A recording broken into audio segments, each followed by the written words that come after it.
देखिए, जब तक चुनाव नहीं होगा तब तक प्रशांत किशोर नए नेता पैदा नहीं कर सकते हैं, नए नेता नहीं जी बना सकते हैं। तब जी तक वो आयातित नेताओं पर ही के भरोसे ही पार्टी चला सकते हैं, जी जिनके पास एक्सपीरियंस हो, जो पूर्व में मंत्री रह चुके हैं, जो पूर्व में केंद्रीय मंत्री रह चुके हैं, जो विधायक रह चुके हैं, जो सांसद रह चुके हैं, जो विभिन्न पदों को सुशोभित कर चुके हैं विभिन्न पार्टियों जी में। ऐसे ही जी दिलजलों की फौज वो इकट्ठी कर रहे हैं। मैंने शुरू में ही आपको कहा था, मतलब जी साल भर से मैं कह रहा हूँ। और अगर आरसीपी सिंह का आना हुआ है तो आरसीपी सिंह भी दिलजले हैं। उनको नीतीश ने भी धोखा दिया उनके हिसाब से, और उन्हें भाजपा ने भी धोखा दिया, ये उनके हिसाब से है। लेकिन दूसरी जी तरफ की कहानी कुछ और है। दूसरी तरफ इन्होंने अपनी क्षमता और अपनी राजनीतिक हैसियत को बहुत ऊंचा आंक लिया। इसकी वजह से जी एकाएक बिस्कोमान पर से नीचे गिर गए। तो अब जी इनका सपोर्ट करने वाला कोई मिल नहीं रहा था, पार्टी बनाकर भी ये अपने आप को जीवित नहीं कर पा रहे थे। ऐसे में इनको सीधे सीधे प्रशांत किशोर नाम का बूस्टर मिला है। और प्रशांत किशोर ने तो मैं तो फैन हो गया प्रशांत किशोर का। मैं ईमानदारी से बोल रहा हूँ।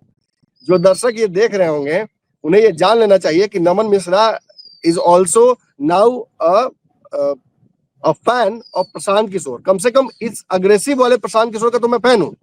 आप जी ये कह सकते हैं कि वो एसडीएम को हड़का रहे थे, आप ये कह सकते हैं कि अपना रसूख दिखा रहे थे। प्रशांत किशोर एमपी या एमएलए नहीं है, वो जी किसी रूलिंग पार्टी के पीएम या सीएम नहीं है।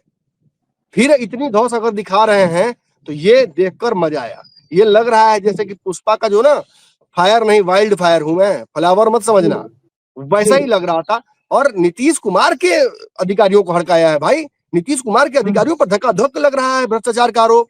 ये संस्थागत भ्रष्टाचार कर रहे हैं ये लोग। ये आरोप लगातार सुधाकर सिंह, फलाना ढिमकाना सब लगा रहे हैं। कई जी विभागों के फाइलें खुल रही हैं।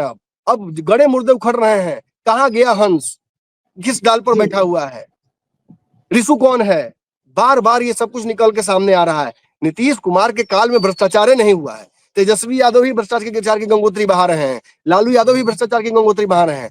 होता क्या है ना, जी कभी कभी इंसान ना इतनी बड़ी गलती कर देता है कि उसके आसपास ना जो लोग होते हैं वो छोटी छोटी गलतियां करके बच जाते हैं। जी लालू यादव का एक चारा घोटाला नीतीश कुमार को लग रहा है जैसे जीवन दान मिल गया वैसा। अब नीतीश कोई जी गलती कर ही नहीं सकते हैं, बिहार में कोई घोटाला हो ही नहीं सकता है। और तेजस्वी यादव कैसे बोल सकते हैं? तेजस्वी यादव बोलेंगे तो लोग ये नहीं कहेंगे कि भ्रष्टाचारी का बेटा बोल रहा है। जी लेकिन अगर प्रशांत किशोर बोलेगा तब तो जवाब बिल्कुल देना पड़ेगा ना। प्रशांत किशोर पर भ्रष्टाचार बिल्कुल का आरोप नहीं है। जी और अब यदि प्रशांत किशोर सही लाइन पर आ गए हैं तो ये जरूरी है कि हमारे आपके जैसे लोग भी देखिए गड़बड़ाएंगे तो फिर तो हम खिंचाई तो शुरू कर देंगे, क्योंकि जी प्रशांत किशोर को भी हड़काने वाला बिहार में एक व्यक्ति है।